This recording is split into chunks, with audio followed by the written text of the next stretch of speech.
Everyone, listen up. You didn't lose your money. Now, you have your... Technically, you kind of lost your money. I would not touch crypto in a million years. So if you have your money in any of those, look, I'm not calling you an idiot.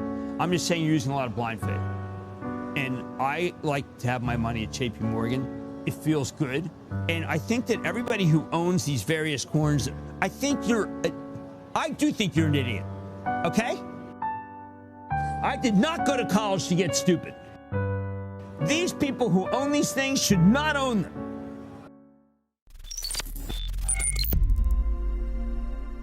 Today, we're going to be doing a roundup to discuss Bitcoin's current market conditions. And as you could maybe tell from my intro, conditions are good. We've set the month of November up with a near 10% percentage gains, which really, like I said, you could tell from the intro, really just caps off a period of time that you should be proud that you really held through.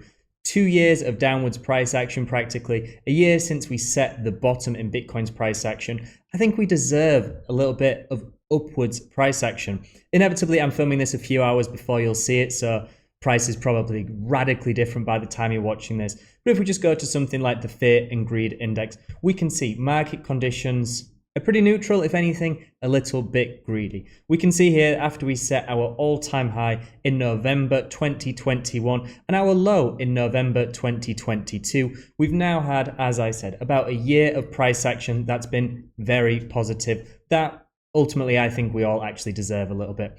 Especially considering we were spent so long beneath the realized price. Not only were there fearful market conditions, but ultimately a lot of us were probably holding at a fairly notable loss at some point of time. We could see here that when Bitcoin bottomed out around $15,000, $16,000, the realized price was over $20,000, meaning the average cost basis for every Bitcoin holder meant they were at about a 20% loss. And especially when you take into account the millions of Bitcoin that were bought or mined decades ago that potentially haven't been touched, the number's probably significantly higher for a vast majority of you. So if you're still here, seriously, congratulations. You've made it through the hard part. And as we can see with things like the Bitcoin investor tool, ultimately, good times are ahead. We've gone through the worst part of the bear market. We've kind of had this transitionary period for the last few months where Bitcoin's been going kind of sideways, a little bit of choppy price action. And this isn't to say that we're now going to see exponential price increases for the next 1 or 2 years. There's obviously going to be some drawdowns. There's obviously going to be some boring price action, choppy periods. But ultimately, if we're above this green line, this 2-year moving average multiplier, things aren't too bad. Things aren't too bad. Especially if we look at something like the Google Trends for the search term of Bitcoin, we can see that even though we've had over 100% gains, Bitcoin's over doubled in price this year, there's very little retail interest coming back into the space, especially considering some of the fundamentals, which we won't go too much into in this video, the Bitcoin halving event, hopeful upcoming ETF approval that will bring hopefully lots more capital inflows into the space. So even with all these great fundamental factors bubbling and brewing away, we're still not seeing rapid exponential rises in the active addresses. We can see here that there has actually been a quite healthy uptrend in the 30-day or 1-month average for the active addresses on the Bitcoin network. So really this is just signifying natural, stable, healthy, and hopefully sustainable growth in the Bitcoin network utilization. We can see every time we get these exponential run-ups in the active addresses, it kind of signals that we're topping out, the market's getting a little bit overheated, retail have flooded back in, and we're maybe at the tail end of a bull cycle. But what we can see when we set these higher lows and higher lows is that, again, this is just adoption. This is Bitcoin and cryptocurrencies being more and more widely adopted, more and more widely used, and just continuously accumulated by more and more people.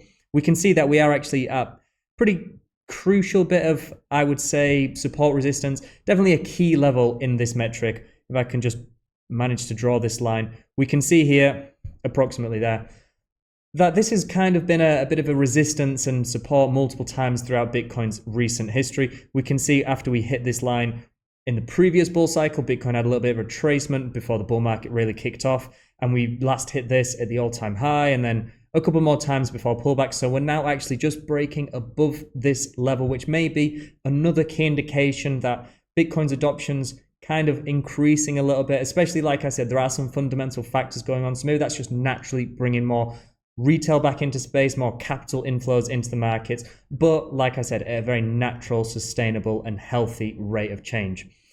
Like we said, if we look at the 1 year hodl wave, this continues to climb almost exponentially to new all-time highs, meaning that even if there are new people coming into the space, new addresses, new people accumulating, no one wants to sell. We're just seeing this continuously rise to the upside. If we just zoom in a little bit here, we can see this is well over 70% now, as it has been for a few days actually, which is a very promising sign. Less than 30% of all Bitcoin is available in a more frequently than 1 year basis. I didn't word that very well, but ultimately Bitcoin is becoming less and less liquid because people just do not want to part ways with their Bitcoin. The opportunity cost of selling now is just far too great, and intelligent investors know this. They're not willing to part ways with their Bitcoin so early into the next bull cycle. We can see actually that this is probably, especially this recent bump up we've seen here, where we went from around 68 to 69% area quite rapidly up to 70%, coincides pretty well with the FTX insolvency, which was a huge fundamental catalyst in the crypto space that potentially brought a lot of people to the realization that they really need to implement self-custody of their coins. So we can see here in November, when price collapsed from around $21,000 down to around $15,000, pretty much year on from that, we've seen this start rapidly increasing as people from pretty much all exchanges start to move their coins off, which is a very healthy thing for Bitcoin. We want to see people take self-custody of their coins. But again, this is, if anything, an even more bullish factor than we've seen in any other cycles. We can see in every other cycle, after we bottomed out in price, there's about a 6-month gap between bottoming and then this 1 year hodl wave beginning to turn over, which usually signifies that people are beginning to take a little bit of profit, but we're still in the early stages of a bull cycle. Here it even happened twice. After we bottomed out here, it took about 6 months before this to turn over. But then because we had this long drawn out downturn after the run up to 14K and the COVID 2020 crash, we once again had this situation where we bottomed out at around $3,000 or $4,000 at the COVID 2020 crash. And it took about another 6 months again before this to turn over and people start realizing some profits. Whereas now it's been over a year since Bitcoin's price bottomed and this is still continuing to climb. These are market dynamics we just haven't seen before. Bitcoin as an asset class is becoming so liquid, especially on the cusp of a halving event. You can only be bullish looking at the future price appreciation potential of Bitcoin.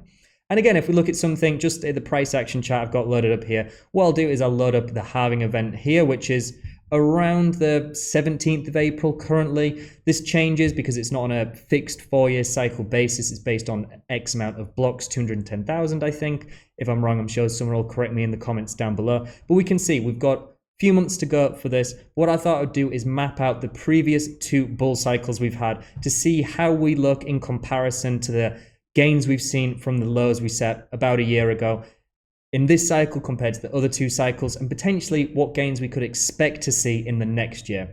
So what I've done is just added these 2 here. So this red line is the 2015, 2016 after this bottoming price action here, where we saw a pretty nice run up from just a few $100s in Bitcoin's price action before ultimately hitting $20,000. But just the year after that bottom is this red line. And then this orange line here is after Bitcoin bottomed out in late 2018, around $3,000 to $4,000, and then the run up we had after that. And we can see, even though we've doubled in price since the start of the year, since we set this low, we're actually right in the middle of the returns of the 2 previous bull cycles, which means that we're not getting too over exuberant, we're not underperforming. In fact, we're exactly right where we should be.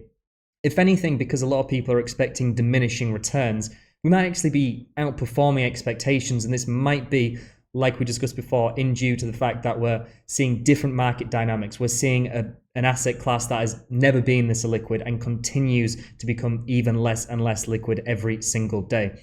But what we can do is just look at following the year of price action after the low, look at the next year, so we can get a little bit of an expectation, hopefully, of what we could do if we were to follow a similar trajectory. And we can see this aqua blue line here is the 2016, 2017, 2018, not 2016, 2018, 2019 bull cycle. After we had this first year, this was our second year, which ran up quite exponentially. We obviously had this COVID 2020 dip, but returns were very similar at that point at around $46,000 if we were to follow a similar path. And even in the 2016, 2017 cycle, we can see here that obviously this took up rather exponentially, and it'd be great if Bitcoin were to follow a similar trajectory, but this might be pushing it a little bit.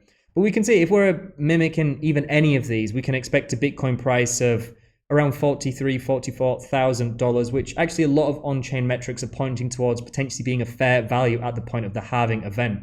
What is also interesting that I noticed is if we look at this 2018, 2019 before the halving event in 2020, if we were to follow the exact same amount of time from the low we set, following the year after that, and then about a 6-month period following that, the halving dates are only 1 day apart, which is just really interesting to me, considering that Bitcoin as an asset class has changed so much, just as how it's perceived, the market cap, the maturity, the adoption. It's still pretty amazing that 4 years later, considering all that has changed, we're likely to see fairly similar price action and a halving day that is only 1 day apart. Also, if you haven't already, please don't forget to like this video, subscribe to the channel, and turn on notifications to ensure you're receiving all of our content as soon as it's released. And make sure to check out all the resources we've discussed today, as well as the many more that are all available on lookintobitcoin.com, your #1 source for Bitcoin information. So just to summarize, we're now over 2 years since Bitcoin's all-time high at around $69,000,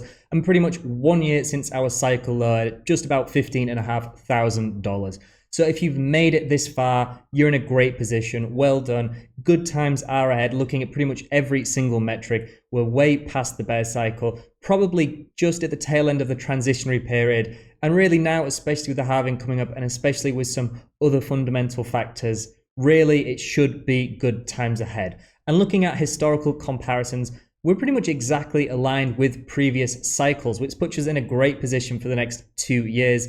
Like we said, just looking at the forecasts of those 2 previous bull cycles, where they were up to a year after the low, and then the year following that. If Bitcoin was to follow any of those, we're likely to see considerably higher prices in the not too distant future.